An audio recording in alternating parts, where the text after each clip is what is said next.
Educational Uses of Second Life. An interview with Professor Lawrence J. Mullen, PhD, Professor of Communication Studies at the Hank Greenspun School of Journalism and Media Studies at the University of Nevada, Las Vegas. Welcome once again to Your Second Life, Part 2 of the 3-part education film series for the University of Nevada, Las Vegas.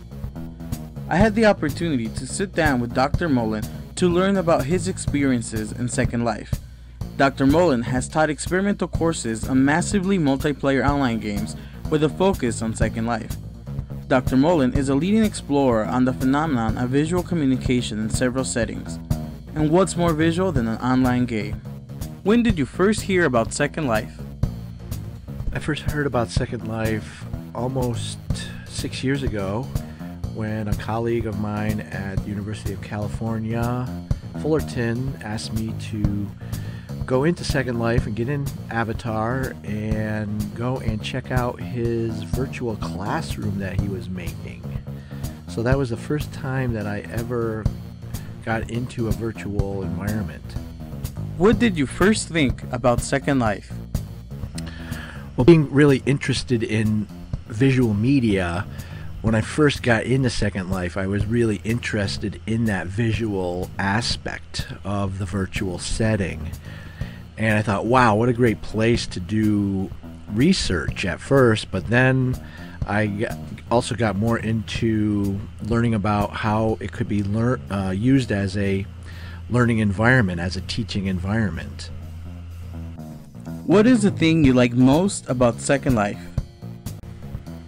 I think what I like most about Second Life are the people that are in Second Life. You can meet people from all over the world.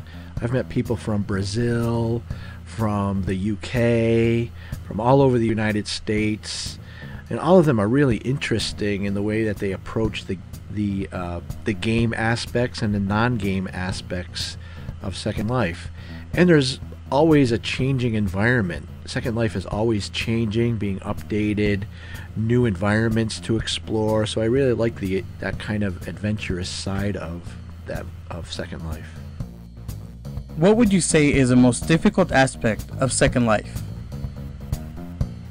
For anybody who hasn't been in a virtual setting, any kind of virtual setting, be it a game or a kind of social medium like Second Life, the most difficult thing about it is just learning how to do basic things. There's a fairly steep learning curve for understanding how to just do basic things like move around, how to communicate, and things like that.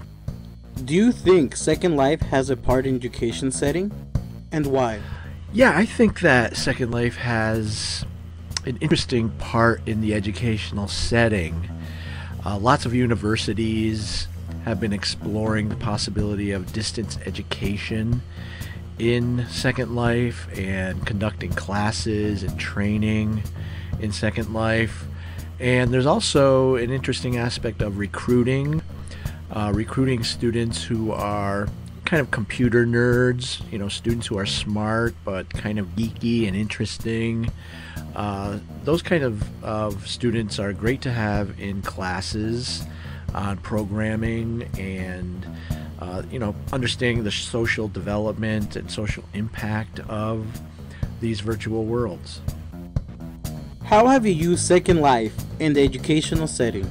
Let's see, I use Second Life in a variety of ways. Here are some of the ways that I use it in my classes. First of all, just to introduce media students to this emerging media form and giving them the opportunity to explore and understand the opportunities and the possibilities of Second Life as a new medium. Another thing that I do is have them explore the culture of Second Life and understanding that it's a new and emerging culture, a different kind of way in which people interact and communicate.